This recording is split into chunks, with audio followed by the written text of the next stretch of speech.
সংসারের সবথেকে গুরুত্বপূর্ণ তত্ত্ব কোনটা? প্রথম হলো সময়। জন্ম থেকে মৃত্যু পর্যন্ত এই যে সময়, এটাই তো হলো জীবন। দ্বিতীয় হলো জীবন, যাতে আমরা সময়ের সদ্ব্যবহার করি, শ্রেষ্ঠ থেকে শ্রেষ্ঠতর কাজ করার চেষ্টা করি। বহু বছরের এই পরম্পরা, এই সংস্কৃতিকে এগিয়ে নিয়ে যাওয়ার চেষ্টা করি। এই সংসারে আমরা অংশগ্রহণ করতে চেষ্টা করি। তৃতীয় হলো ধন, সেই ধন যা প্রত্যেক ব্যক্তি অর্জন করতে চেষ্টা করেন। এবার এই তিনটি তত্ত্বের মধ্যে একটা সামঞ্জস্য আছে, সমান ব্যাপার আছে। সে ধনই হোক বা সময় হোক বা হোক জীবন। আর সেই সমান ব্যাপার হলো যে যদি আপনি এটা গণনা করতে থাকেন তাহলে তা কমতে থাকে, যদি আপনি এটা ব্যবহার করেন তাহলে তা বাড়তে থাকে। একে সংগঠিত করে রাখতে চেষ্টা করলে এ হাত থেকে ফসকে যায়, কিন্তু যদি আপনি একে সামলে রাখতে শিখে যান তাহলে এমন কাজ করবেন যাতে সংসারের সাথে সাথে পরবর্তী প্রজন্ম লাভবান হবে। যদি কিছু শিখতে চান তাহলে সামলাতে শিখুন, গণনা করা বা সংগঠিত করা নয়। আসুন আর আমার সাথে ভালোবেসে বলুন, রাধা রাধা। এই জীবনে আমাদের দুজন সঙ্গী, এক হলো অন্ধকার আর এক হলো প্রকাশ। এবার যখন এই অন্ধকারে আমরা প্রদীপ জ্বালাই, সেই প্রকাশের জন্য অন্ধকার আমাদের উপর রুষ্ট হয়ে চলে যায়। এবার যদি অন্ধকারকে খুশি করতে যাও তাহলে প্রকাশ আমাদের উপর রুষ্ট হয়ে চলে যায়। এ হলো ঠিক সেই পরিস্থিতি যে আমাদের দুই বন্ধু, তাদের মধ্যে সদ্ভাব নেই। যদি কোনো একজনের মান ভাঙাতে বা খুশি করতে যাও তাহলে দ্বিতীয়জন অবশ্যই রুষ্ট হয়। সেই অবস্থায় আপনাকে বোঝদারের মতো কাজ করতে হবে, যে কখন কাকে সমর্থন করতে হবে, কখন কার সাথে চলতে হবে। যদি পারেন তাহলে সকলকে একসাথে নিয়ে চলবেন। যদি কোনো মানুষের মধ্যে বনিবনা না হয় তাহলে তাদের মধ্যে সামঞ্জস্য বজায় রেখে সংসারের রীতিনীতির চক্র চালিত করা, এটাই তো হলো মনুষ্য জীবন। এবার এটা কিভাবে করা সম্ভব? শুধুমাত্র প্রেমের দ্বারা। তাহলে এইভাবেই সবাইকে প্রেমের দ্বারা বেঁধে রাখুন আর আমার সাথে ভালোবেসে বলুন, রাধা রাধা। কিছু মানুষ বড়ই বিচিত্র হন, এমন ভাবে জীবনযাপন করেন যেন তাদের কোনোদিন মৃত্যুই হবে না। নিজেদের অহংকারের বশে একটা কথা ভুলে যান, যে যতই তারা নিঃশ্বাস নিচ্ছেন, যতই তারা জীবনযাপন করছেন, ততই তারা মৃত্যুর দিকে এগিয়ে চলেছেন।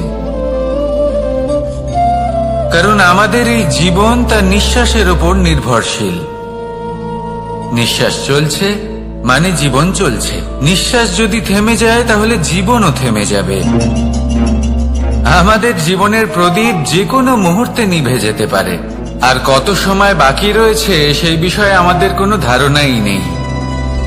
তাই যে মুহূর্ত আমরা এখন যাপন করছি সেটার সদ্ব্যবহার করে নেওয়া যাক, কোনো শুভ কর্ম করে নেওয়া যাক, এমন কোনো কর্ম যার দ্বারা আমাদের ব্যক্তিত্বতে এমন এক চমক আসে যে আমাদের মৃত্যুর পরেও এই সংসার আমাদের চিরস্মরণীয় করে। কারণ একটা কথা ঠিক, মৃত্যু হলো একটা অটল সত্য, তাকে মেনে নিতেই হবে, স্মরণীয় করে রাখতেই হবে। যে সময় আছে তার সদ্ব্যবহার করুন আর আমার সাথে ভালোবেসে বলুন, রাধা রাধা। এই সংসারের সব থেকে বড় সুখ কি?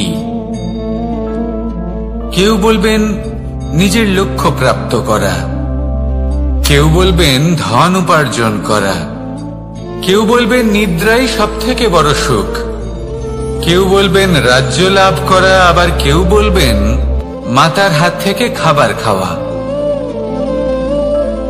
আদি ইত্যাদি। কিন্তু যদি সত্যি কথা বলি, এই সংসারের সব থেকে বড় সুখ হলো সেবা করা। কখনো কাউকে সেবা করে দেখুন। এই সেবা দ্বারা অন্য কোনো মানুষের আশীর্বাদ লাভ করাতেই সুখ রয়েছে। আপনার সেবা ভাব দ্বারা যখন কোনো মানুষ নিজের অন্তরাত্মা থেকে আপনাকে আশীর্বাদ করে, তার থেকে বড় সুখ আর কিছুই নেই। কারণ প্রত্যেক মানুষের মধ্যে ঈশ্বর বাস করেন। নরের সেবাই হলো নারায়ণের সেবা। নিষ্কাম সেবা করাই হলো সব থেকে বড় সুখ। তাই নিজের অন্তরে সেবার এই ভাব জাগ্রত করুন। যে সুখের কথা আমি বলছি, সেই সুখ অনুভব করেই দেখুন। এই মন সুপ্রসন্ন হয়ে বলবে, রাধা রাধা।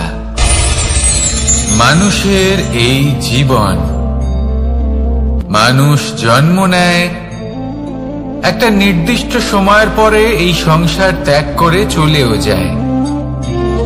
এবার শুধু এটাই আবশ্যক নয় যে এই জীবনকালকে আপনি যাপন করবেন, শুধু এটাই গুরুত্বপূর্ণ নয়।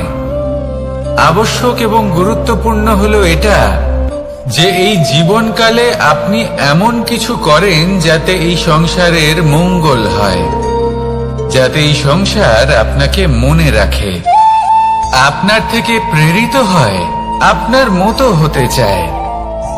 প্রত্যেক বছর আপনার জন্মতিথির অপেক্ষা করে, এমন ভাবে আপনার জন্মদিন পালন করে যাতে সেটা মহোৎসবের আকার ধারণ করে। এবার এই জন্মদিন এমনি এমনি মহোৎসবে পরিণত হয় না। তখন হয় না যখন কোনো ব্যক্তি রাজার রূপে বা কোনো গোয়ালার রূপে জন্মগ্রহণ করে। তখন পরিণত হয় যখন একজন মানুষ জন্মগ্রহণের পরে এই সংসারকে কোনো শিক্ষা দিয়ে যান। কিভাবে একজন মানুষ গোয়ালা থেকে রাজা হতে পারে, কিভাবে একজন মানুষ অসত্য থেকে সত্যের পথে চলতে শুরু করেন, অধর্ম থেকে ধর্মের পথে চালিত হতে পারেন, কিভাবে অন্ধকার থেকে প্রকাশের দিকে যেতে পারেন, কিভাবে নিজের আত্মাকে পরমাত্মার সাথে মিলিত করতে পারেন। তা সে রামনবমী হোক বা জন্মাষ্টমী হোক, তাদের জীবনের সাথে জড়িত প্রত্যেক মুহূর্ত একটা পরবের আকার ধারণ করে। তাহলে আপনিও এইভাবে নিজের জীবন যাপন করতে থাকুন। এই সংসারে শুধু ভালোবাসা বিতরণ করুন, কিছুটা এমন ভাবে বিতরণ করুন যাতে আপনি এই সংসার থেকে চলে যাওয়ার পরেও এই সংসারে আপনি শুধুই ভালোবাসা বিতরণ করতে পারেন। যদি আপনি এরকম করেন, সংসারকে প্রেরণা দেন, তাহলে আপনার জীবনও রাধা কৃষ্ণের প্রেমের মতোই অলৌকিক এবং দৈব হয়ে উঠবে। আসুন আর আমার সাথে ভালোবেসে বলুন, রাধা রাধা। আপনি এটা শুনে থাকবেন যে ছোট্ট একটা বালক, সে ঈশ্বরের প্রতিরূপ হয়। কিন্তু এমন কেন বলা হয় তা কি আপনি কখনো ভেবে দেখেছেন? আমি আপনাকে বলছি। কোন একটা ছোট্ট বালককে দেখুন, সে কি করে? সকলকে সমান চোখে দেখে। ওর মনে না কোনো ছলনা রয়েছে, না কোনো কপটতা, না অহংকার রয়েছে, আর না কোনো বিষয় নিয়ে কোনো চিন্তা। সকলকে সে সমান চোখে দেখে আর নিজের মধ্যেই প্রসন্ন থাকে, সকল বিকার থেকে মুক্ত। এগুলোই তো সেই গুণ সেই বালকের মধ্যে, যা হলো ঈশ্বর স্বরূপ। এবার ভেবে দেখুন, যদি প্রত্যেকটা মানুষ এই ছোট বালকের মতো সেই সব গুণ নিজের মধ্যে জাগ্রত করে তোলে, তাহলে কি হবে? তারাও ঈশ্বর তুল্য হয়ে উঠবে। তাই আপনিও এটাই করুন, নিজের মনকে বিকার মুক্ত করুন সেই ছোট্ট বালকের মতো। মনের মধ্যে না কোনো চিন্তা রাখবেন, না মোহ, না ক্রোধ, না কোনো রকমের ছলনা বা কপটতা। সবাইকে সমান চোখে দেখুন আর নিজের মনেই প্রসন্ন থাকতে শিখুন। এই মন প্রেমময় হয়ে বলবে, রাধা রাধা। মানুষের জীবন বড়ই বিচিত্র হয়। যেই মুহূর্তে জন্ম নেয় একটা প্রতিস্পর্ধায় প্রবেশ করতে থাকে। মানুষ জন্ম নেয় আর প্রতিস্পর্ধা শুরু হয়ে যায় ভাই এবং বোনের মধ্যে সর্বশ্রেষ্ঠ হবার, সবার থেকে এগিয়ে থাকার। তারপরে সে যায় গুরুকুলে। নিজের বন্ধুদের মধ্যে সর্বশ্রেষ্ঠ হওয়ার প্রতিস্পর্ধা শুরু হয়। এবার সেখান থেকে বাইরে বেরিয়ে সংসার জীবনে প্রবেশ করে ধন উপার্জনের প্রতিস্পর্ধা শুরু হয়। তা সে যুদ্ধই হোক বা কলা হোক, এই প্রতিস্পর্ধা কখনোই আমাদের পিছু ছাড়ে না। তাই যদি প্রতিস্পর্ধা করতেই হয়, তাহলে আমরা মানুষকে সাহায্য করার প্রতিস্পর্ধা কেন করব না? এমন এক প্রতিস্পর্ধা যাতে যে কেউ জিতুক বা যে কেউ হারুক না কেন, লাভ সকলের হবে। সকলের মধ্যে প্রেম বিতরণ করতে থাকুন, এইভাবেই আনন্দ বিতরণ করতে থাকুন, আর আমার সাথে ভালোবেসে বলুন, রাধা রাধা। দু রকমের প্রাকৃতিক বেগ থাকে। প্রথম হলো বর্ষা। যখন এর বর্ষণ হয় তখন মাটিকে শীতল করে নতুন ফসল ফলায়। আর দ্বিতীয় হয় পবন, যা আমাদের সর্বদা শ্বাসবায়ু প্রদান করে। অশান্ত এই মনকে শান্তি প্রদান করে, এই ক্লান্ত শরীরে স্ফূর্তি প্রদান করে। আমাদের জীবনে যত আবেগ আছে তা হয় বর্ষার মতো হওয়া উচিত, নয় হওয়া উচিত পবনের মতো। ক্রোধ, মতভেদ, বিবাদ, এগুলো হওয়া উচিত বর্ষার মতো। অর্থাৎ কিছু সময় পরে যেন এরা নিজে থেকেই ছিন্ন ভিন্ন হয়ে চলে যায়। আর যদি পবনের মতো কোনো আবেগ থাকা উচিত, তা হলো প্রেম, যা সর্বদা শ্বাসবায়ু প্রদান করে, সবসময় সাথে থাকে। একে আমরা অনুভব করতে পারি না, কিন্তু এ আমাদের অনুভব করার জন্য প্রাণবায়ু প্রদান করে। আর যখন চক্রবাতের মতো সে ভয়ঙ্কর হয়ে ওঠে, তখন সমগ্র সংসার বদলে দেয়। এর সারমর্ম একটাই, শক্তি। মতভেদ, ক্রোধ, বিবাদের মধ্যে নেই। শক্তি যদি থাকে, তা আছে প্রেমের মধ্যে। তাই এই প্রেমকে মনের মধ্যে রাখুন আর আমার সাথে বলুন, রাধা রাধা। প্রত্যেকটা মানুষ আলাদা হয় আর অত্যন্ত বিশেষ হয়। প্রত্যেক মানুষ ভিন্ন ভিন্ন পরিবেশে পালিত হয়, বড় হয়। প্রত্যেকের নিজস্ব চিন্তা ভাবনা থাকে, নিজস্ব বিচারধারা থাকে। যখন অনেক ভিন্ন বিচারধারা একত্রিত হয়ে যায়, তখন শুরু হয় বিবাদ। এবার এই বিবাদের সময় আপনি দেখবেন, দুই ব্যক্তি যাদের মধ্যে এই বিবাদ হচ্ছে, সবসময় এটা প্রমাণ করতে চান যে তার সামনের ব্যক্তি এবং তার ভাবনা, তার বিচারধারা বা তার বক্তব্য হলো অনুচিত। এবার এটাই যদি প্রেমপূর্বক রূপে আপনি ভেবে দেখতে চেষ্টা করেন যে সামনের ব্যক্তিটির বক্তব্য, তার মানসিকতা আসলে কি, তাতে উচিত ঠিক কি, সেটা আমরা বুঝতে পারি।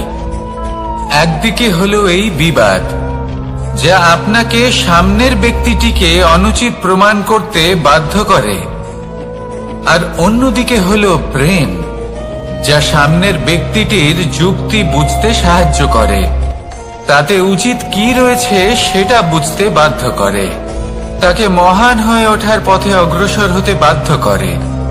তাই এই বিবাদকে ত্যাগ করুন আর প্রেমকে আপন করে নিন, আর এই প্রেম ভাব নিয়ে বলুন, রাধা রাধা। এই সংসারে বড়ই বিচিত্র এক শব্দ আছে, মূল্য। এর প্রয়োগ আমরা জীবনেও করে থাকি, আবার ব্যবসাতেও করে থাকি। একজন উদ্যোগপতি সবসময় বলেন, ব্যবসার মূল্য সবসময় উচ্চমান হওয়া উচিত, তাতে লাভ বেশি। অন্যদিকে আরেকজন ব্যক্তি যিনি পরোপকারী, যিনি ঈশ্বরের দর্শনের অভিলাষী, তিনি বলেন জীবনের মূল্য সব থেকে উচ্চমান হওয়া উচিত। অনেক সময় মানুষ কি করে থাকেন, ব্যবসার এই মূল্য তা উচ্চতার শিখরে পৌঁছানোর লোভে জীবনের মূল্য নামিয়ে ফেলেন, যেখানে এই সমগ্র সংসার প্রেমের দ্বারা চালিত হয়।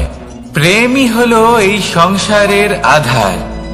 এবার যদি আপনি প্রেম করতে শিখে যান, তাহলে ব্যবসাতে নিশ্চিত রূপে লাভের সাথে সাথে কীর্তি এবং যশ লাভও করতে পারবেন। তা আমি নিশ্চিত রূপে বলতে পারি, কারণ ব্যবসাতে ওঠা নামা এসব চলতেই থাকে। জীবনকে আপনি যদি একবার উচ্চতায় নিয়ে যেতে পারেন, তাহলে তা কখনোই নামবে না। আসুন আর আমার সাথে ভালোবেসে বলুন, রাধা রাধা। যা বাধা দেয় তা হলো অবরোধ, যা এগিয়ে নিয়ে যায় তা হলো বিকাশ, আর যা ভাগ করে দেয় তা হলো গুণ। আপনি সবাইকে আনন্দ দিন, তার বদলে আপনিও আনন্দ পাবেন। আপনি সবার মধ্যে প্রেম ছড়ান, আপনিও তার বদলে প্রেমই পাবেন। এই দেখুন না, মেঘেদের দেখুন। এই যে মেঘ, এই মেঘের গুণ এইটা নয় যে এরা জল সংগ্রহ করে রাখে। এদের গুণ হলো এটাই যে এই মেঘ সকলের মধ্যে জল ভাগ করে দেয়। ধরিত্রীর এবং জগতের তৃষ্ণা নিবারণ হয়। সূর্য, সূর্যের গুণ এইটা নয় যে সে সব থেকে বেশি তেজস্বী। তার গুণ হলো এটাই যে সে নিজের তেজ সবার মধ্যে ভাগ করে দিতে পারে। ঠিক সেইভাবেই জীবনে আনন্দ, উল্লাস, প্রেম এই সব কিছুই ভাগ করে নিতে শিখুন। এটাই হলো একটা গুণ, আর তার বদলে আপনি দ্বিগুণ আনন্দ, দ্বিগুণ উল্লাস, দ্বিগুণ প্রেম অবশ্যই পাবেন। যদি আপনি এই সবকিছু নিজের কাছেই জমিয়ে রাখেন, তাহলে আপনি নিজের বিকাশে নিজেই বাধা দেবেন। আসুন আর আমার সাথে ভালোবেসে বলুন, রাধা রাধা। আপনি কখনো মাখনের হাঁড়ি ভেঙেছেন? কত আনন্দ পাওয়া যায়। এই মাখনের হাঁড়ি ভাঙলে পুরো মাখন আমাদের গায়ে এসে পড়ে আর মন উচ্ছ্বসিত হয়ে ওঠে। কিন্তু তার জন্য বালগোপালদের কত চেষ্টা করতে হয় সেটা কখনো ভেবে দেখেছেন? প্রথমে বড়ই পরিশ্রম করে একের ওপর এক সাবধানে ওপরে চড়তে হয়, তারপরে ভারসাম্য বজায় রাখতে হয়, পড়ে গেলে হবে না। তারপর এই হাতের দ্বারা সেই মাখনের হাঁড়ি ভাঙতে হয়, তখন মাখন পড়ে। এবার এরকমই কিছু আমাদের জীবনে আমাদের সাথেও হয়। এবার আপনি বলবেন যে মাখনের হাঁড়ি ভাঙার এই প্রক্রিয়া, তার সাথে জীবনের কি সম্পর্ক থাকতে পারে? আসলে আমাদের মনের মাঝেও একটা হাঁড়ি রয়েছে, অহংকারের হাঁড়ি। আর এই অহংকারের হাঁড়ি যখন ভেঙে যায়, তখন প্রসন্ন হবার আনন্দ চতুর্দিকে ছড়িয়ে পড়ে। এই মন, এই আত্মা, এই দুই প্রসন্ন হয়ে যায়। কিন্তু তার জন্য আপনাদেরকেও বালগোপালের মতো চেষ্টা করে যেতেই হবে, ভারসাম্য বজায় রাখতেই হবে মনের মাঝে এবং এই বুদ্ধিতে, ভালো এবং মন্দের মধ্যে, লোভ এবং পরমার্থের মধ্যে। আর তারপর নিজে হাতে অহংকারের এই হাঁড়ি ভেঙে দিতে হয়। দেখুন, যদি ঈশ্বরের সঙ্গ লাভ করতে চান, তাহলে অহংকারের এই হাঁড়ি ভাঙতেই হবে। আসুন আর আমার সাথে ভালোবেসে বলুন, রাধা রাধা। মুঠো হাতের শক্তি বেশি, মুঠো খুললেই তা দুর্বল। তা এমন কি থাকা উচিত এই বন্ধ মুঠোয় যা লাখের সমান? মানসিকতা এবং স্বপ্ন। মানুষ জন্মগ্রহণ করে, তার মানসিকতা সময়ের সাথে উন্নত হয়। মানসিকতা অনুযায়ী সে স্বপ্ন দেখে, আর সেই স্বপ্ন সার্থক করতে সে পরিশ্রম করতে থাকে। কিন্তু খুব গুরুত্বপূর্ণ একটা কথা আছে যা আপনার মনে রাখা উচিত। আপনার এই মানসিকতা, আপনার এই স্বপ্ন, তা যেন আপনার নিয়ন্ত্রণে থাকে। আপনার বন্ধ মুঠোয় যেন এর লাগাম থাকে, আপনি যেন এর প্রভু হন। যদি তা হয় তবেই আপনি লাভবান হবেন। যদি এরা আপনাকে নিয়ন্ত্রণ করতে থাকে, যদি আপনার মুঠো খুলে যায়, না পথ আপনার নিয়ন্ত্রণে থাকবে, না মানসিকতা থাকবে, না স্বপ্ন নিয়ন্ত্রণে থাকবে। আর যদি তাই হয় তাহলে আপনি আপনার ভবিষ্যৎ নষ্ট করে ফেলবেন। তাই নিয়ন্ত্রণ করতে শিখুন নিজের বিচার বুদ্ধি, নিজের মানসিকতা, নিজের স্বপ্নকে। নিজের এই স্বপ্ন পূরণ করুন আর আমার সাথে ভালোবেসে বলুন, রাধা রাধা। এই সংসারের সব থেকে কঠোর ধাতুর মধ্যে একটি হলো লোহা। লোহা দিয়ে আমরা অনেক অস্ত্র শস্ত্র লাভ করি, অনেক বস্তুও লাভ করি। এবার এই লোহাকে কাটার জন্য, একে কোনো আকার দেওয়ার জন্য কি প্রয়োগ করতে হয়? লোহা। এবার এই কথাটা আমরা সকলেই জানি যে লোহার দ্বারাই লোহাকে কাটতে হয়। এবার এই কথা আমি আপনাকে কেন বলছি? এরপরে খুব বড় একটা প্রশ্ন আসে, যা খুব বড় শিক্ষা দিয়ে যায়। এটা কেন হয় যে আমরা একটা লোহা দিয়ে একটা লোহাতে আঘাত করছি, কিন্তু যে লোহা দ্বারা আঘাত করছি তার আকার বদলাচ্ছে না, যার উপর প্রহার করছি তার আকার বদলাচ্ছে? এতে পার্থক্যটা কোথায়? পার্থক্য হলো তাপমাত্রার। দেখুন, যে লোহাকে আমরা কাটতে চাই তার তাপমাত্রা বাড়াতে হয়, তাকে গরম করতে হয়। আর যে লোহা দ্বারা আমরা আঘাত করতে চলেছি সেই লোহা আমাদের ঠান্ডা রাখতে হয়। অর্থাৎ ঠান্ডা লোহা গরম লোহাকে কেটে দেয়। এবার এই শিক্ষা কি আমাদের জীবনে যথেষ্ট নয়? আমাদের জীবনে অনেক সমস্যা আসতে পারে, কিন্তু আমাদের এই বিষয়ে বিশেষ খেয়াল রাখতে হবে যে আমাদের মনকে আমরা যেন ঠান্ডা রাখি, এই মস্তিষ্ককে শান্ত রাখতে হবে। যদি আমরা ক্রোধ বা ঈর্ষার আগুনে জ্বলতে থাকি, বিদ্বেষের আগুনে জ্বলতে থাকি, তাহলে আমরাও সেই লোহার মতোই হয়ে যাব যার তাপমাত্রা অত্যন্ত বেশি। তখন যে কেউ এসে আমাদের বিচ্ছিন্ন করে চলে যাবে। মনে রাখবেন, যিনি যত বেশি স্থির বুদ্ধির অধিকারী, যিনি হলেন সব থেকে বেশি শান্ত, তিনি হলেন সব থেকে বেশি বলশালী। তাহলে শান্ত থাকুন আর আমার সাথে ভালোবেসে বলুন, রাধা রাধা। এই সমগ্র সংসারের সব থেকে গুরুত্বপূর্ণ ব্যক্তি কে? স্বয়ং আপনি। নিজের জন্য তো বটেই, তাই না? কারণ যখন আপনি জন্মগ্রহণ করেন, নিজের চোখ খোলেন, এই সংসারে আসেন, তখনই তো এই সংসারকে আপনি দেখতে পান, অনুভব করতে পারেন। এখানকার আবেগ, এখানকার মানুষজন তখন থেকেই অনুভব করেন। যদি আপনি না থাকেন তাহলে এই সংসারের অস্তিত্ব আপনার কাছে শূন্যের সমান, তাই না? আপনি না থাকলে এই সংসারও আপনার কাছে নেই। এবার সবাই বলবেন যে এ তো সত্যি কথা, সেই অনুযায়ী তো আমার স্বার্থপর হওয়া উচিত, অহংকারী হওয়া উচিত, কারণ আমার কাছে আমি তো সবকিছু। দৃষ্টিভঙ্গি পাল্টে দেখুন, আপনার কাছে সব থেকে বেশি গুরুত্বপূর্ণ ব্যক্তি কে? আপনি নিজেই। সেই মানুষটি কেমন হওয়া উচিত একটু ভেবে দেখুন। সব সময় সকলকে সাহায্য করুন, একসাথে মিলে পরিশ্রম করুন, সাহায্য করুন অন্যদেরকে। এটা অতি আবশ্যক।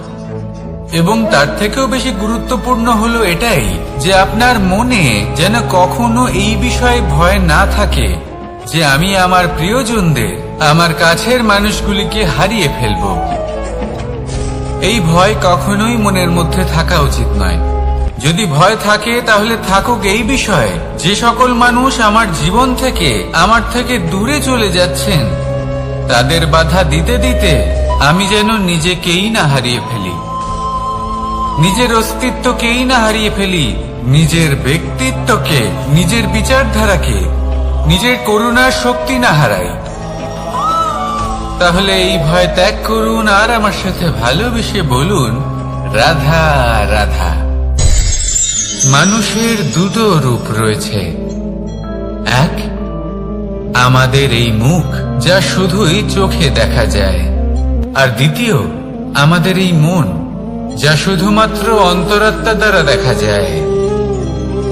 এবার আমাদের এই মুখ তা ঈশ্বর সকলকেই আগে থেকেই প্রদান করেছেন, কিন্তু এই মন কেমন হবে তা আমাদের জীবনের অনুভূতি এবং আমাদের জীবনের লক্ষ্য এগুলি সুনিশ্চিত করে। অর্থাৎ নেত্র দিয়ে দেখা যায় আমাদের এই মুখ, তা শুধুই এই কারণে প্রয়োজন যাতে সংসার আমাদের দেখতে পায়, আমাদের চিনতে পারে। কিন্তু যদি এই সংসারে আপনি প্রকৃত অর্থে মান সম্মান লাভ করতে চান, তাহলে নিজের অন্তরাত্মাকে আপনাকে বিকশিত করতেই হবে। দেখুন, কথায় আছে এই যে অসুর, তা শারীরিকভাবে উপস্থিত নয়, তা মনের মধ্যে থাকে।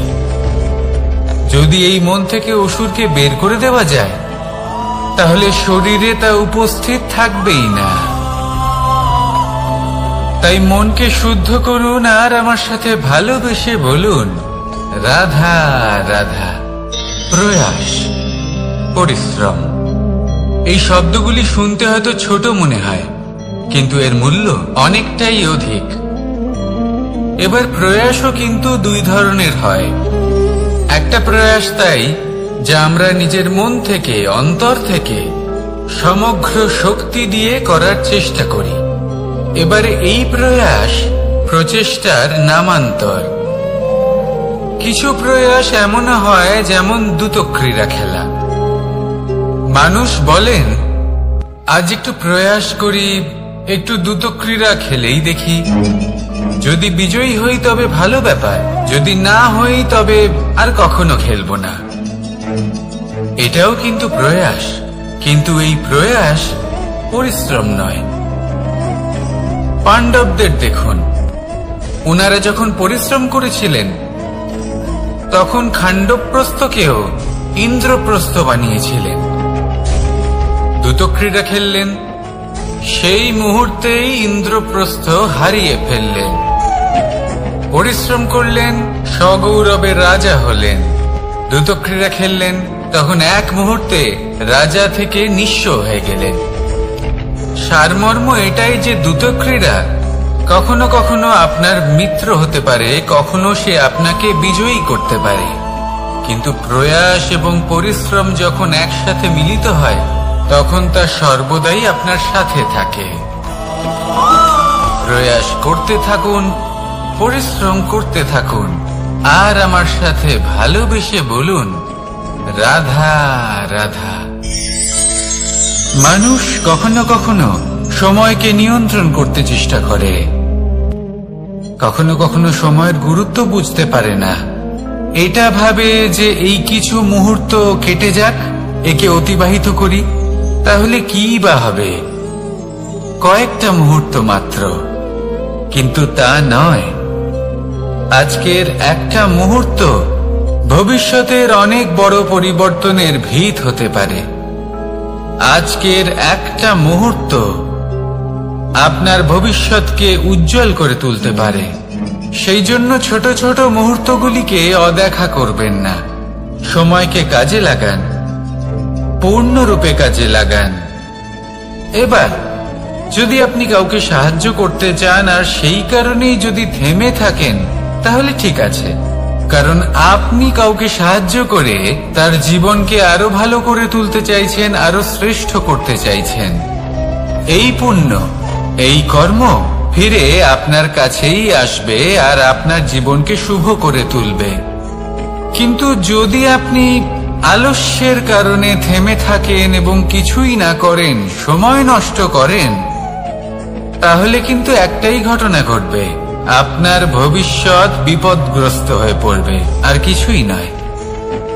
সেই জন্য এটা বোঝা প্রয়োজন যে কখন থামতে হবে এবং কেন থামতে হবে।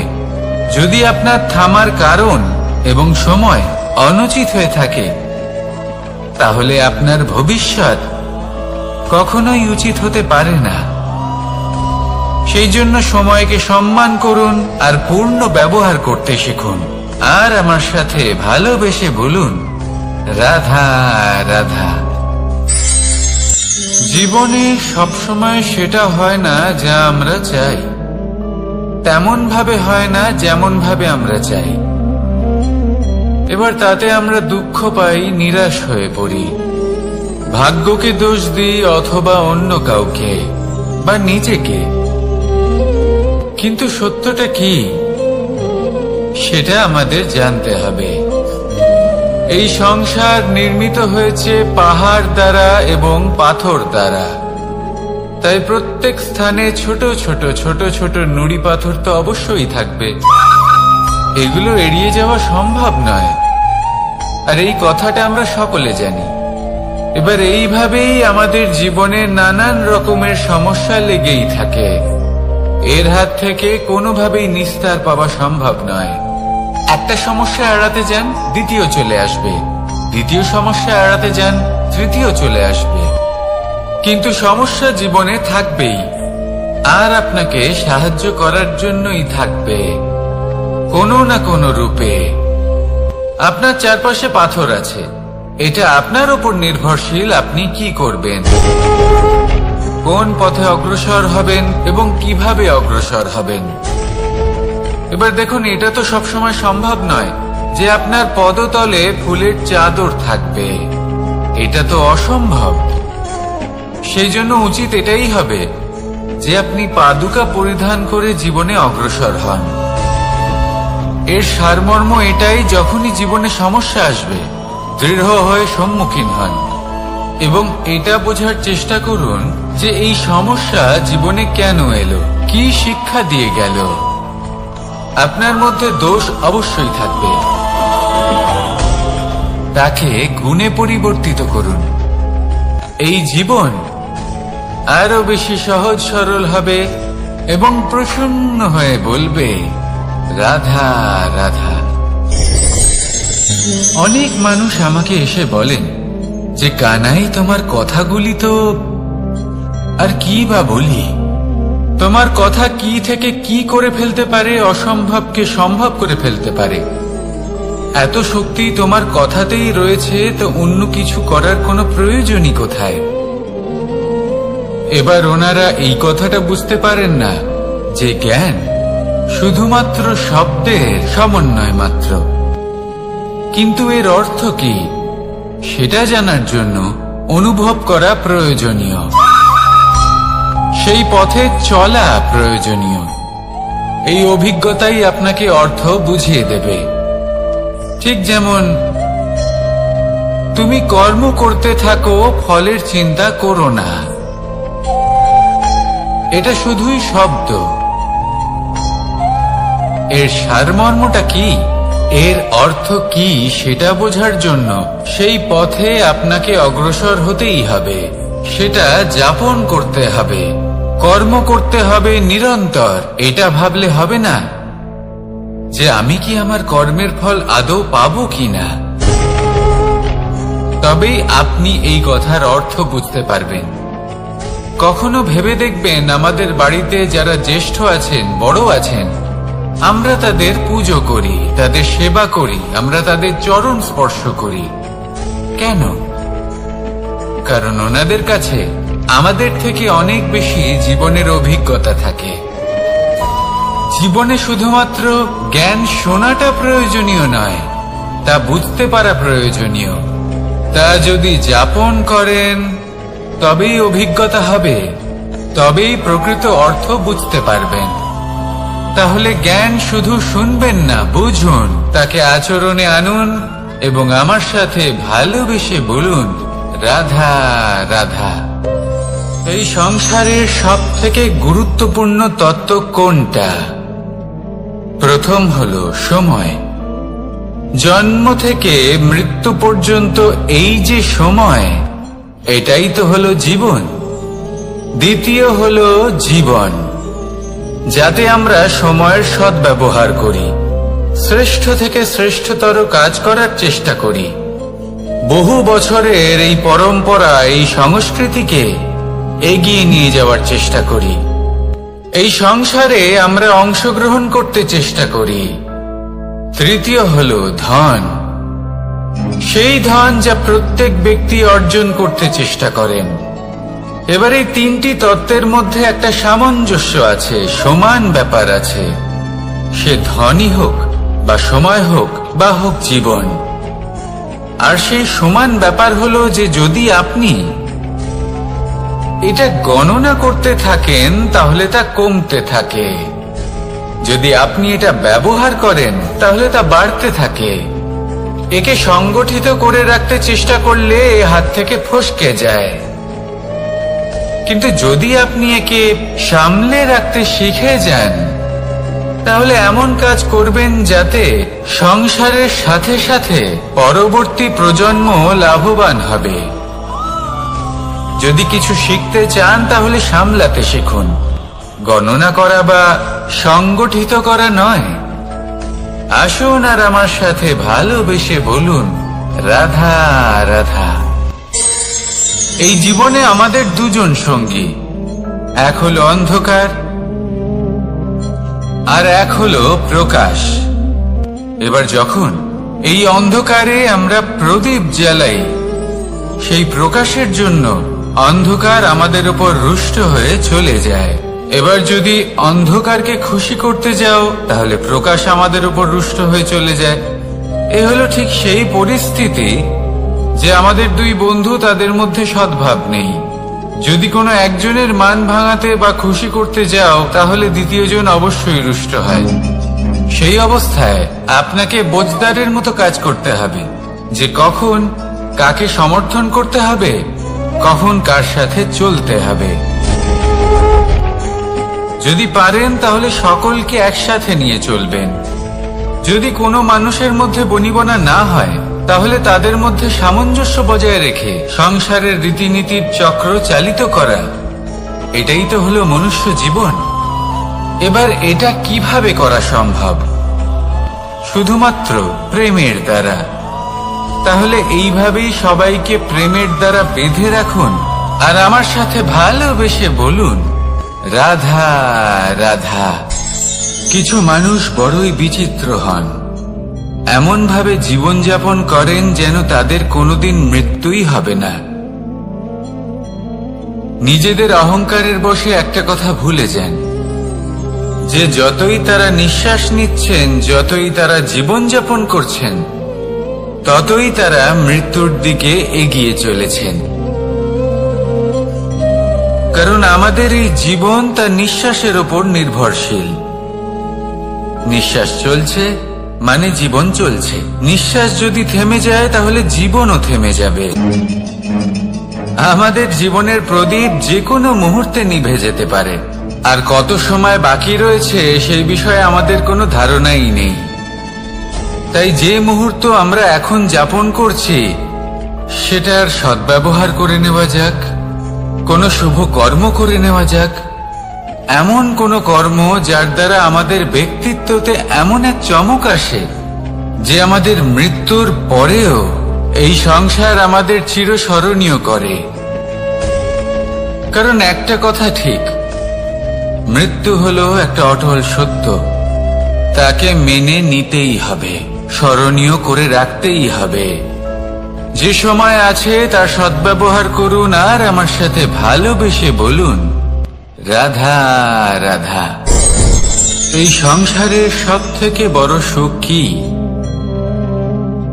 কেউ বলবেন নিজের লক্ষ্য প্রাপ্ত করা, কেউ বলবেন ধন উপার্জন করা, কেউ বলবেন নিদ্রাই সব থেকে বড় সুখ, কেউ বলবেন রাজ্য লাভ করা, আবার কেউ বলবেন মাতার হাত থেকে খাবার খাওয়া,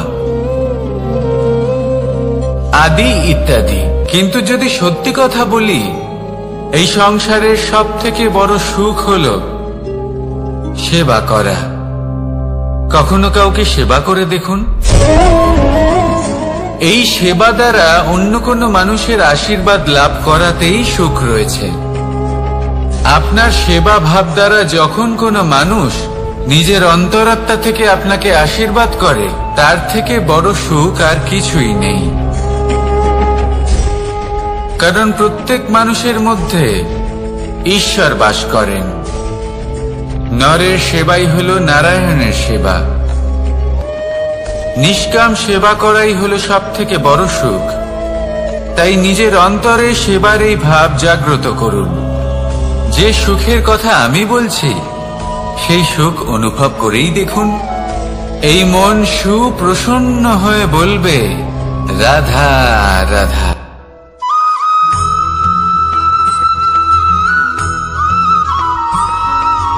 আমি অনেক সংখ্যক মানুষকে দেখেছি, তাদের কাছে অত্যাধিক জ্ঞান আছে, শিল্প আছে, পর্বতের মতো উচ্চতা লাভ করতে চাই, সব ঠিক আছে, কিন্তু তার জন্য আমরা কাজ কি করি? যদি এরকম আমরা হতে চাই, তাহলে সবার আগে সূর্যের মতো নিজেকে উজ্জ্বল করুন। সূর্যের সব থেকে বেশি আলো নিজের অন্তরে থাকে। নদীর মতো নিজের পথ নিজেই তৈরি করুন। পাথরের সাথে ধাক্কা খাওয়ার পরেও থেমে না যাওয়া শিখুন। হিমালয় পর্বতের মতো উচ্চতা লাভ করতে হলে সেটার মতো অটল থাকতে শিখুন। একটা কথা অবশ্যই মনে রাখবেন, নিজেকে জ্বালাবেন, তবেই সংসারকে আলোকিত করতে পারবেন। রাধা রাধা।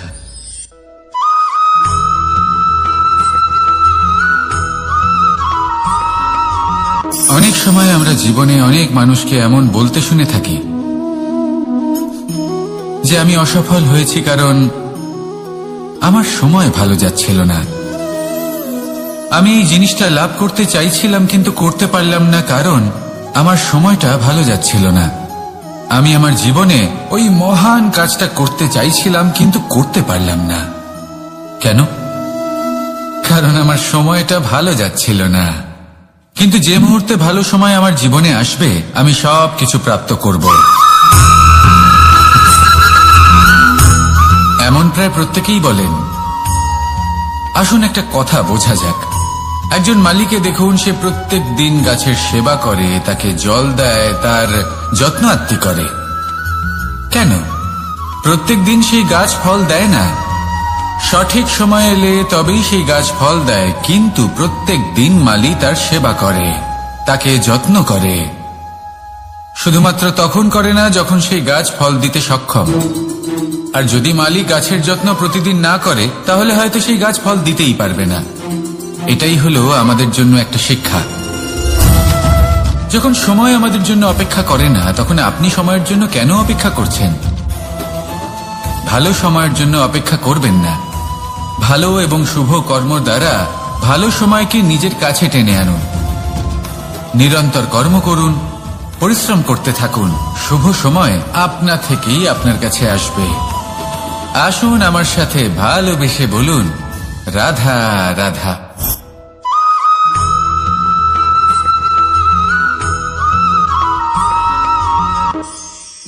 প্রতীক্ষা, প্রয়াস, এই দুই জীবনের অভিন্ন অঙ্গ। দেখতে গেলে আমরা জীবনে কারোর না কারোর প্রতীক্ষা অবশ্যই করি। সে কোনো ব্যক্তি হোক বা সময় হোক বা কোনো ভাবনা, সবকিছুই হতে পারে। আর দেখতে গেলে সব সময় কেউ না কেউ কিছু প্রয়াসও করে চলেছে। যেমন সাফল্য আসার প্রতীক্ষা, বিফলতা যাতে না আসে তার জন্য প্রয়াস। সুখ আসার প্রতীক্ষা, দুঃখ যাতে না আসে তার জন্য প্রয়াস।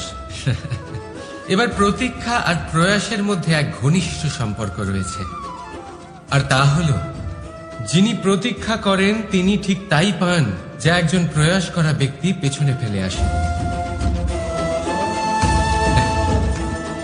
তাই প্রতীক্ষা নয়, প্রয়াস করুন। এই প্রয়াসের মধ্যেই সুখের চাবিকাঠি রয়েছে। রাধা রাধা।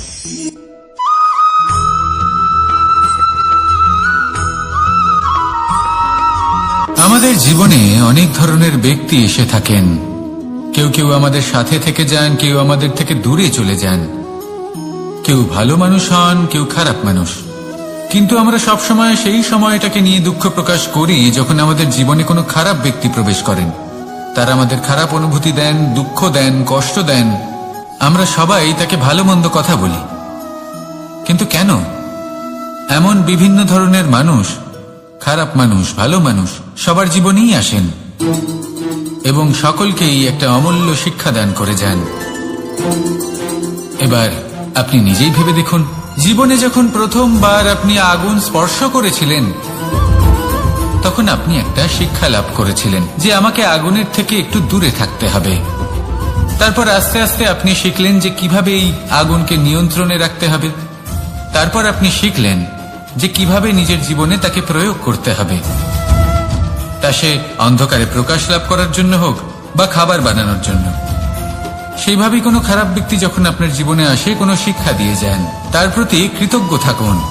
তার বিষয় খারাপ ভাবার বা খারাপ অনুভূতি নিয়ে থাকার কোনো প্রয়োজন নেই।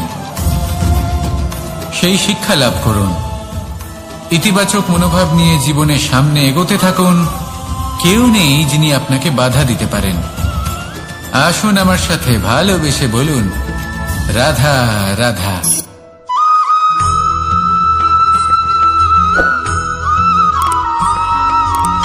মানুষ কর্ম করেন। আমি বারংবার বলি যে ফলের আশা করবেন না। তাও মানুষ কোথাও না কোথাও নিজের কর্মের বদলে কোনো না কোনো ফলের আশা অবশ্যই রাখেন। কখনো তিনি সফল হন, কখনো অসফল। সেই জন্যই আমি বলি যে ফলের আশা কখনো রাখবেন না, কারণ সাফল্য বা অসফলতা মনের মধ্যে রাখলে কখনো কোনো লাভ হয় না। যদি সাফল্য মনের মধ্যে রাখেন তাহলে অহংকার জন্ম নেবে।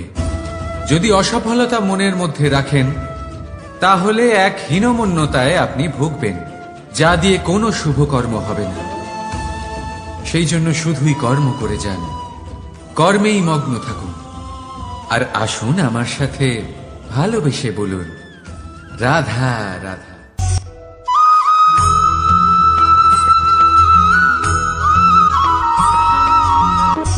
বন্ধু আর শত্রু প্রত্যেকের জীবনের একটা বড় অংশ এর উপরে নির্ভরশীল হয়ে থাকে।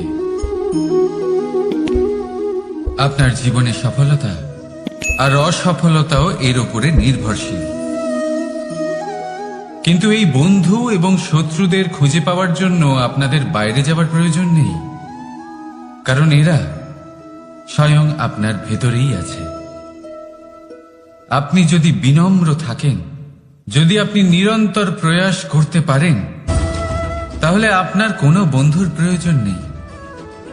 যদি আপনার মধ্যে অহংকার থাকে, যদি প্রতি কথায় আপনার মধ্যে ক্রোধ উৎপন্ন হয়, তাহলে আপনার শত্রুর কোনো প্রয়োজনই নেই। নিজের অন্তরের এই বন্ধু ও শত্রুকে চিনুন আর আমার সাথে ভালোবেসে বলুন, রাধা রাধা।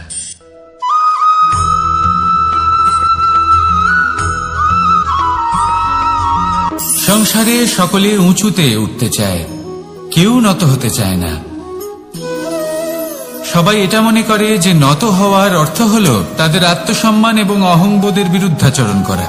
তাদের মনে হয় যে যদি আমরা নত হই, সংসার আমাদের দুর্বল মনে করবে, তাদের শৌর্য এবং তাদের ব্যক্তিত্বের অপমান হবে। কিন্তু এটা কি সত্যি? প্রত্যেকবার নত হওয়ার অর্থ কি সম্মানহানি হওয়া? কখনোই নয়। আপনি নিজের জীবনকেই দেখে নিন। আপনার কোনো অমূল্য জিনিস যদি নিচে পড়ে যায় তাহলে তাকে কিভাবে তোলেন? সেই বস্তুকে তোলার জন্য আপনাকে নত হতেই হবে। আপনি বড়দের আশীর্বাদ কিভাবে লাভ করেন? আপনি নত হয়ে তবেই তাদের আশীর্বাদ লাভ করতে পারেন, তাই না? ভেবে দেখুন, আপনি একটা পথে হাঁটছেন, আপনি দেখতে চাইছেন যে আপনি সঠিক পথে হাঁটছেন কিনা, পায়ের নিচে কাঁটা পড়ে আছে কিনা। কিভাবে দেখবেন? আপনাকে সেই মাথা নত করেই দেখতে হবে। এর অর্থ কি? অর্থ খুব সহজ। প্রত্যেকবার নত হওয়া অনুচিত নয়, সেটা কোনোভাবেই সম্মানহানি নয়। পরিস্থিতি অনুসারে এবং যেখানে প্রয়োজন আপনি নত হতে শিখে গেলে আপনি অনেক কিছুই লাভ করতে পারবেন। জ্ঞান, মান, গুণ, বিশ্বাস। সেই জন্য প্রয়োজন এবং পরিস্থিতি অনুসারে নত হতে শিখুন, এতে অনুচিত কিছুই নেই। আত্মসম্মান থাকা অত্যন্ত প্রয়োজনীয়, কিন্তু তা যেন কখনো অহংকারে পরিণত না হয়। এই বিষয়ে অবশ্যই নজর রাখবেন এবং আমার সাথে ভালোবেসে বলবেন, রাধা রাধা।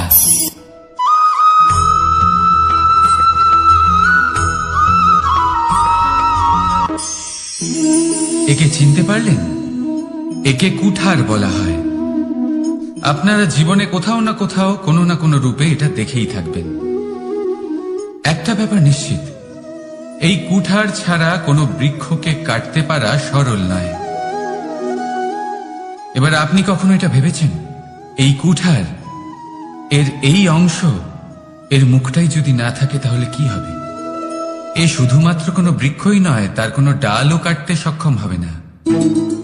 এবারে ভাবুন, এই শুকনো কাঠের হাতল এ আমরা কোত্থেকে পেলাম? কোনো এক বৃক্ষ থেকে।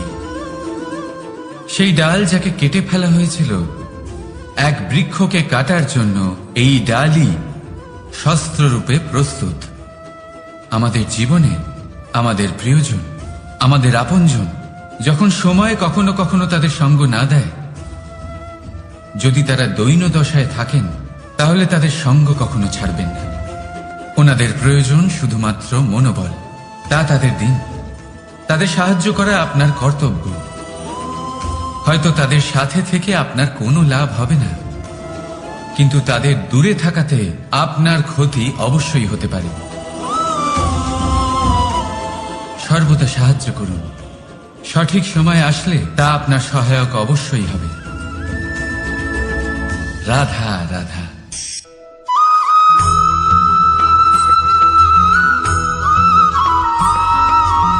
যোগাসন। এই আগুনের জন্য যে শক্তির প্রয়োজন হয় তা আসে এই তেল থেকে। যদি এই তেল সমাপ্ত হয়ে যায়, তাহলে এই প্রকাশ তাও সমাপ্ত হয়ে যায়। আর আমাদের জীবনে এই তেল হলো আমাদের কর্ম, আর এই আগুন আর এর দ্বারা উৎপন্ন হওয়া প্রকাশ আমাদের ভাগ্য। যত আমাদের কর্ম ক্ষীণ হতে থাকবে, আমাদের ভাগ্য সৌভাগ্য কোথাও না কোথাও লুপ্ত হয়ে যাবে। যে উজ্জ্বল ভবিষ্যৎ আমরা চাইছি তা কখনো লাভ করতে পারবো না যদি কর্ম না করি। ঠিক যেমন তেল ছাড়া অগ্নি উৎপন্ন হয় না, তেমনি কর্ম ছাড়া সৌভাগ্য হয় না। আর যেমন কর্ম তেমন ভাগ্য।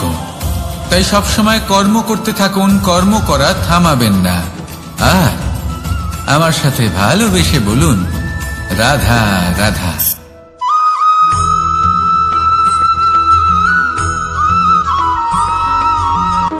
কোন ব্যক্তির ব্যক্তিত্ব কিভাবে তৈরি হয়?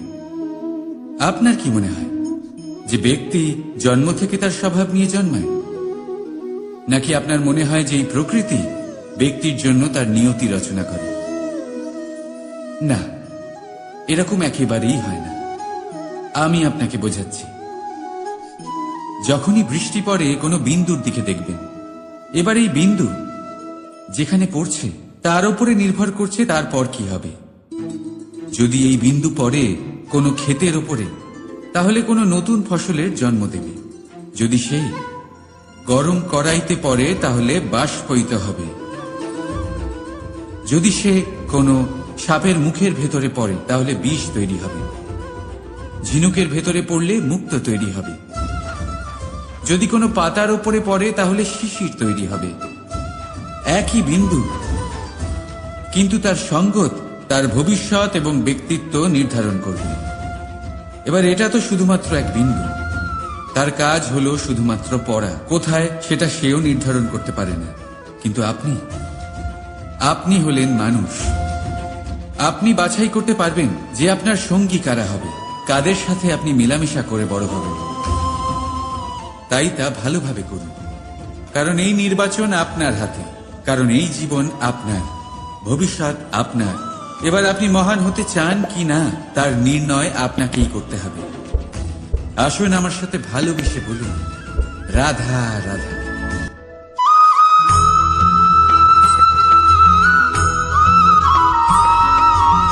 ভয়ের সাথে আমরা সবাই পরিচিত, কষ্ট আমরা সবাই পেয়েছি।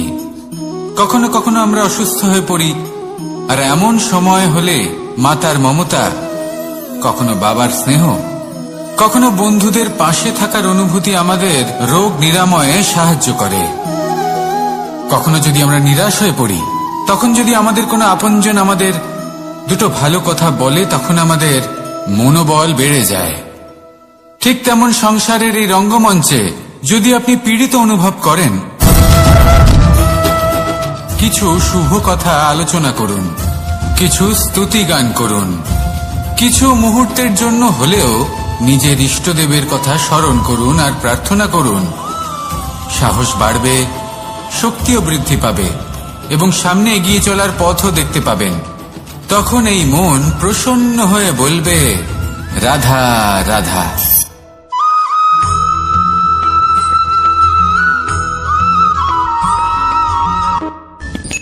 সূর্যের তাপ এতটাই প্রখর হয়, তা সমস্ত বনস্পতিকে শুষ্ক করে দেয়। পুকুর হোক, নদী হোক, সরোবর হোক, সমস্ত শুষ্ক হয়ে যায়। কিন্তু আপনি কখনো শুনেছেন সূর্যের তাপে সমুদ্র শুকিয়ে গেছে? এমন কখনোই হয় না। আর এর পেছনেই লুকিয়ে রয়েছে এক অমূল্য জীবনের শিক্ষা। সমুদ্রের মতো নিজেকে ধৈর্যশীল করে তুললে, নিজেকে সংযমী করে তুললে, সূর্যের তাপ আপনার কোনো ক্ষতি করতে পারবে না। আপনার অন্তর থেকে সেই তাপ বাষ্পায়িত হয়ে মেঘ তৈরি হয়ে সূর্যকে ঢেকে দেবে, আর তারপর হবে শুধু সাফল্যের বৃষ্টি। তাহলে আসুন আর আমার সাথে ধৈর্যের সাথে বলুন, রাধা রাধা।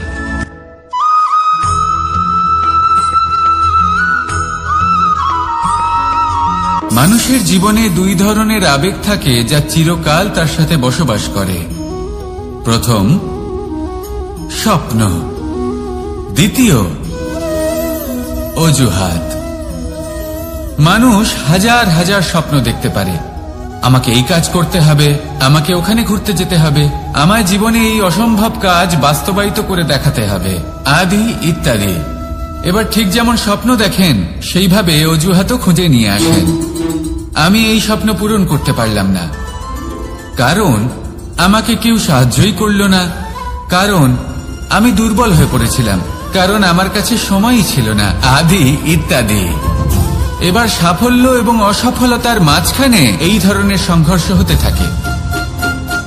সাফল্য তখন লাভ করা সম্ভব যখন আপনার স্বপ্ন আপনার অজুহাতের থেকে অনেক বড় হয়, আর অসফলতা তখন পাবেন যখন আপনার অজুহাত আপনার স্বপ্নের থেকে অনেক বড় হয়। আপনি যদি সাফল্য লাভ করতে চান, তাহলে চেষ্টা করতে থাকুন, পরিশ্রম করুন। যদি অসফল হন, তাহলে ভয়ভীত হওয়ার কোনো প্রয়োজন নেই। নিজের ভুল বুঝুন, তাকে শুধরে নিন, আবার চেষ্টা করুন। কিন্তু যদি নিজের জীবনে অজুহাত নিয়ে আসেন, তখন স্বপ্ন কখনো পূরণ হবে না। আসুন আমার সাথে ভালোবেসে বলুন, রাধা রাধা।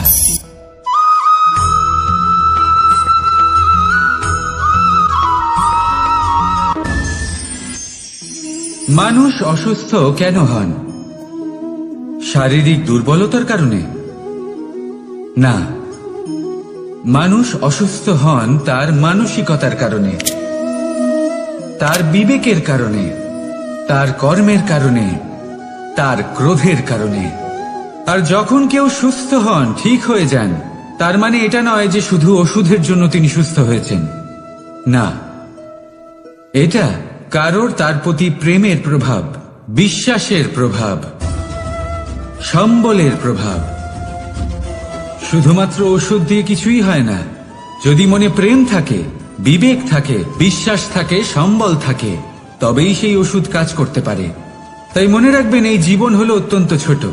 মনে প্রেম ভাব রাখুন, মিত্রতা করুন, শত্রুতা নয়। ভালোবাসুন, বিদ্বেষ নয়। আর এই ভালোবাসার সাথেই বলুন, রাধা রাধা।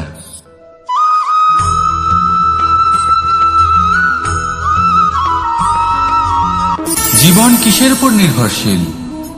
ধনের ওপর, বৈভবের ওপর, নিঃশ্বাসের ওপর? না, এই জীবন নির্ভরশীল বিশ্বাসের ওপর। বিশ্বাস নিজের ওপর, বিশ্বাস আমাদের আপনজনের ওপর। কিন্তু যখন এই বিশ্বাস ভেঙে যায় তখন মানুষের মনও ভেঙে যায়, আর তারপর সে অন্য কিছু করতেই পারে না। তখন কি করা যেতে পারে? 3টে কাজ আছে যা আপনি করতে পারেন। প্রথম, ভালোবাসা। যাকে আপনি ভালোবাসেন, যারা আপনাকে ভালোবাসে, ভুল যারই হোক না কেন, তার কাছে ক্ষমা চাইতে কখনোই সংকোচ বোধ করবেন না। দ্বিতীয় হলো বিশ্বাস। যারা আপনাকে ভালোবাসেন, আপনাকে বিশ্বাস করেন, তাদের বিশ্বাস কখনো ভাঙবেন না। তৃতীয় হলো আশা। যারা আপনাকে ভালোবাসেন, আপনাকে বিশ্বাস করেন, তাদের আশা আপনার সাথে জড়িত। তাদের থেকে কখনো কিচ্ছু লুকোবেন না। এই 3টে কাজ করুন, আর এই জীবন সুপ্রসন্ন হয়ে বলবে, রাধা রাধা।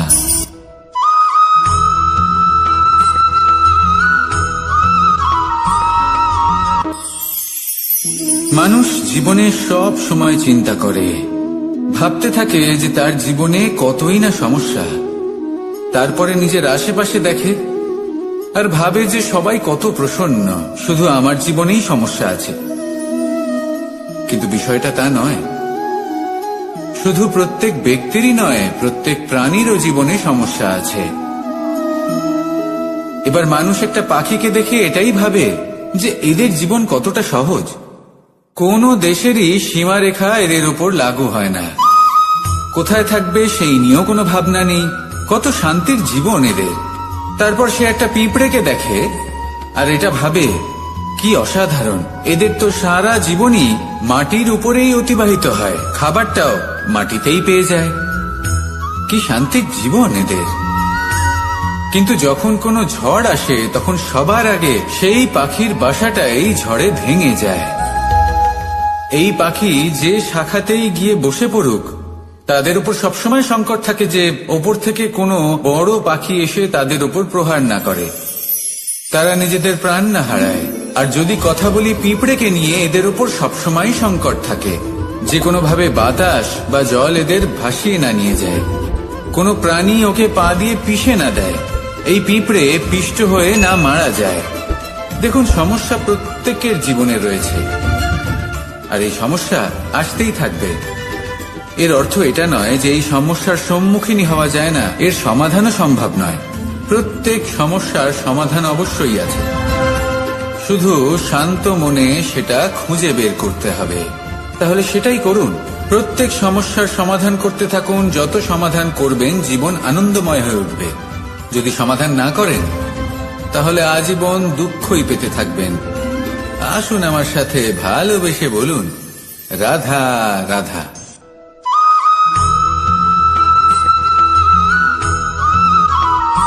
প্রেম হলো এই সংসারের সবথেকে বড় ঢাল এবং সবথেকে বড় অস্ত্র। এই প্রেম ছাড়া না কোনো ন্যায় হয়, আর না কোনো শাস্ত্র, না জীবন আছে, আর না অন্ত।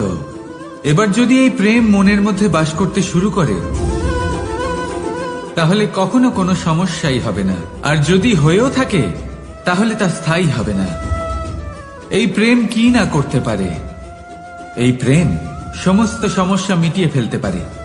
আপনার মনের মধ্যে অহংকারকেও বিনাশ করে দিতে পারে। আপনাকে সাক্ষাৎ ঈশ্বরের সাথে দেখা করাতে পারে। তাই প্রেমের দ্বারা প্রয়াস করতে থাকুন। এই সংসারের প্রত্যেক মানুষকে, প্রত্যেক বস্তুকে, প্রত্যেক জীব জন্তুকে ভালোবাসবেন। আর এই প্রেমের দ্বারাই বলুন, রাধা রাধা।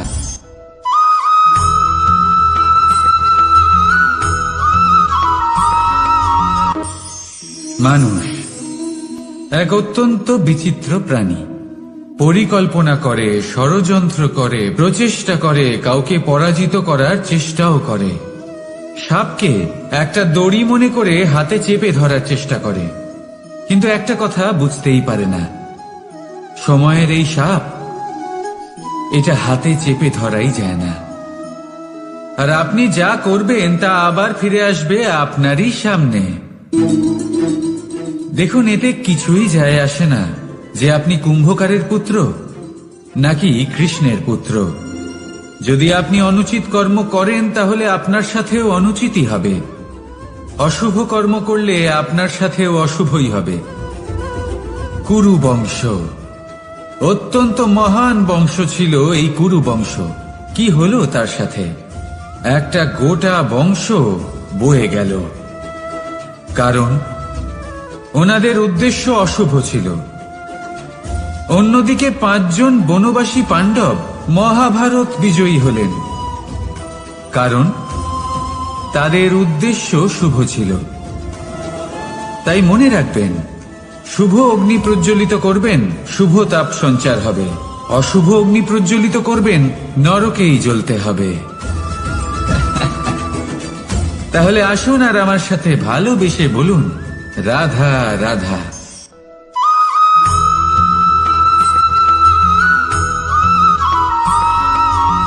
প্রেম এই সংসারে এসেছিল এই সংসারকে প্রেমের শিক্ষা দেওয়ার জন্য, এই জীবনের সুখের অনুভূতি আসলে কি তা শেখানোর জন্য। কিন্তু যদি সত্যি কথা বলি, তো আমি নিজেই প্রতিদিন প্রেমের নতুন নতুন স্বরূপ দেখতে পাই। প্রেমের একটা নতুন অনুভূতি প্রত্যেক নতুন দিনে। আর তার কারণ হলো এই প্রেম অনন্ত। এ হলো দৈব। প্রেম হলো এই সংসারের সবথেকে বড় ঢাল এবং সবথেকে বড় অস্ত্র। এই প্রেম ছাড়া না কোনো ন্যায় হয় আর না কোনো শাস্ত্র, না জীবন আছে আর না অন্ত। এবার যদি এই প্রেম মনের মধ্যে বাস করতে শুরু করে, তাহলে কখনো কোনো সমস্যাই হবে না। আর যদি হয়েও থাকে, তাহলে তা স্থায়ী হবে না। এই প্রেম কি না করতে পারে? এই প্রেম সমস্ত সমস্যা মিটিয়ে ফেলতে পারে। আপনার মনের মধ্যে অহংকারকেও বিনাশ করে দিতে পারে।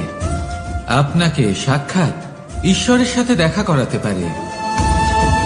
তাই প্রেমের দ্বারা প্রয়াস করতে থাকুন। এই সংসারের প্রত্যেক মানুষকে, প্রত্যেক বস্তুকে, প্রত্যেক জীব জন্তুকে ভালোবাসবেন। আর এই প্রেমের দ্বারাই বলুন, রাধা রাধা।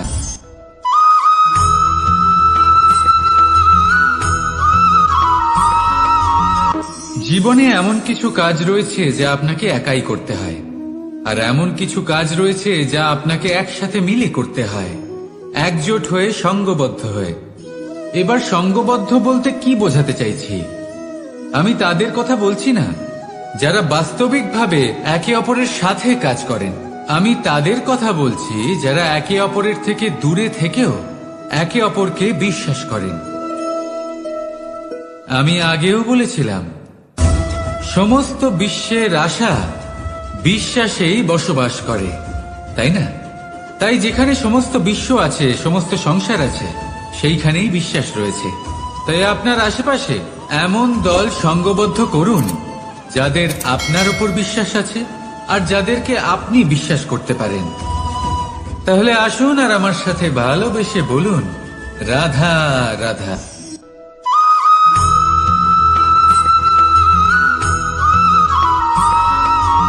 আমরা যে মানুষকে চাই, যাকে আমরা ভালোবাসি, তাকে একটা উপহার অবশ্যই দিতে চাই।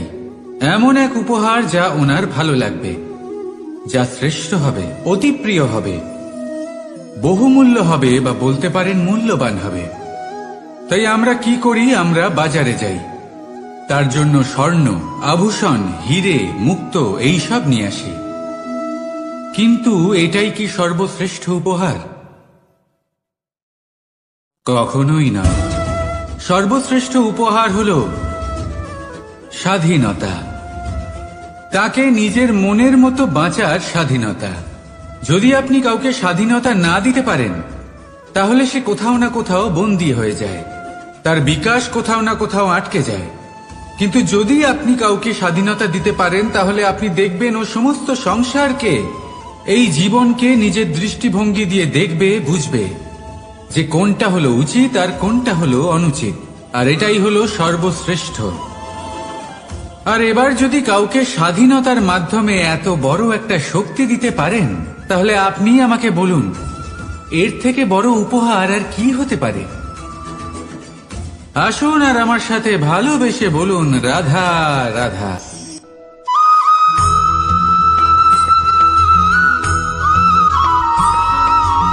পিতা আর পুত্রের সম্পর্ক অত্যন্ত মধুর হয়ে থাকে।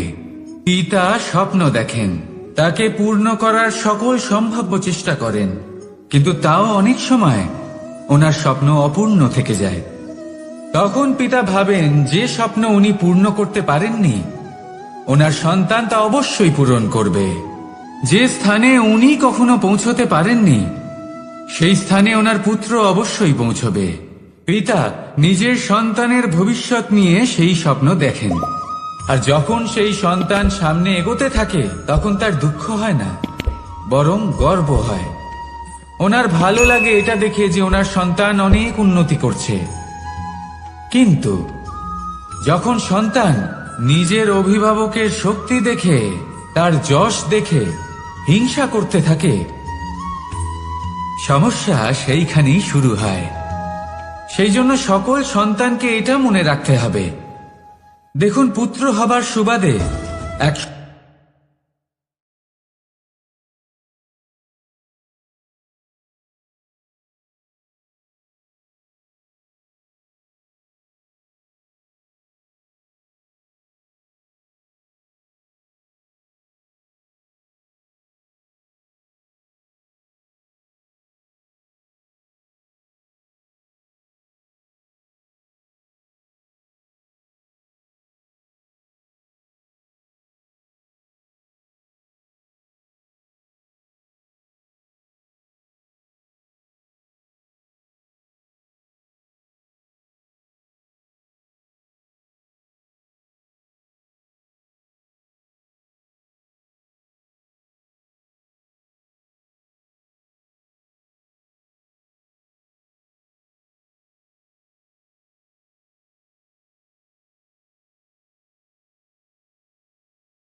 আমরা যখনই কোনো যাত্রায় যাব বলে মনে করি, তখনই আমরা প্রস্তুত থাকি আসন্ন বিপদের জন্য বা সংকটের জন্য।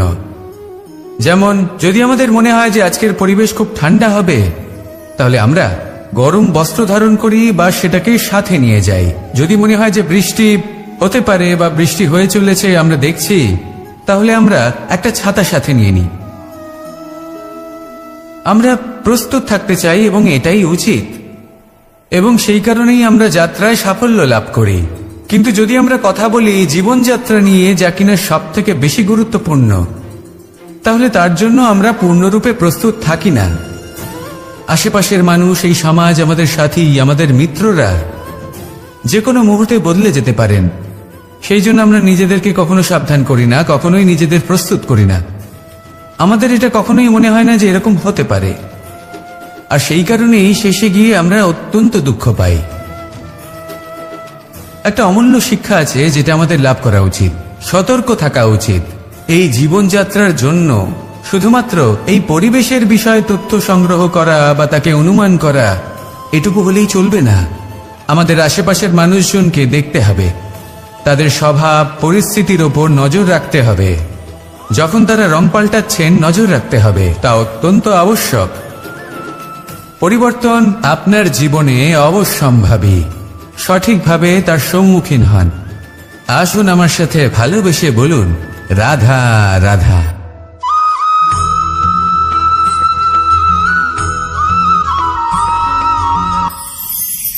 ঈশ্বর আসলে কে? সংসারের বেশিরভাগ মানুষের কাছে ঈশ্বর হলেন এই সংসারের রচয়িতা, পালনকর্তা। কারোর কাছে উনি জ্ঞাতা, কারোর কাছে উনি হলেন আস্থার প্রতীক, আবার কারোর জন্য শুধুমাত্র অন্ধ বিশ্বাস। কিন্তু এই ঈশ্বর কি কোনো শরীর, নাকি একটা বোধ, নাকি শুধুই শ্রদ্ধা? ঈশ্বর হলেন তিনি যিনি হলেন আপনার ইষ্ট। সেই জন্যই তো গুরু, মাতা, পিতা এনাদেরও ঈশ্বরই বলা হয়েছে। যাদেরকে আমরা ঈশ্বর বলে মনে করি, যারা আমাদের ইষ্ট, তারা আমাদের একটি পথ দেখান, একটি দিকে চালিত করেন। সেই পথে চলে আপনি শুভ কর্ম করতে পারেন। আর যখন কোনো ব্যক্তি তার ঈশ্বরের আদেশ পালন করেন, তখন সে নিজে থেকেই শুভ পথে অগ্রসর হয়ে যান।